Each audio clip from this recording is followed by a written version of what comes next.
መቼም ከሰሞኑ በተለያዩ አካባቢዎች ሰርግን እንመለከታለን። ታዲያ ሰርግ ሲባል የሙሽራ ልብስና ዲኮሮቹ የማይረሱ ናቸው።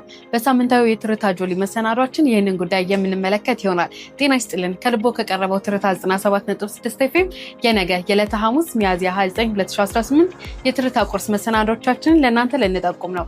በብርቱካን መሰናዷችን የአፍሪካ ካፈራቻቸው የቢዝነስ ስራ ፈጣሪዎች መካከል አንዱ የሆነውን ጆን ቦስኮ የህይወት ተሞክሯቸው ለእናንተ እናጋራለን። እንዲሁም ደግሞ በአየር ትንበያ ዕለታዊ የከተሞችን የአየር ሁኔታ ለእናንተ ካጋራን በኋላ በመዳረሻ ወደ ኬንያ ላሙ ወደብ እናቀናለን።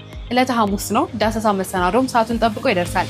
ታዲያ ጋዜጠኞች መረጃ ለአድማጮች ከማድረስ ባለፈ መረጃውን በሚሰሩበት ጊዜ ምን አይነት ፈተናዎች ያጋጥሟቸዋል? ጋዜጠኞችና የሚመለከተው አካል ምላሽ የሰጡበት ጉዳይ የምንመለከት ይሆናል። የትርታ ገጾችን ላይክ፣ ሼር፣ ሰብስክራይብ ማድረግ አይረሳ።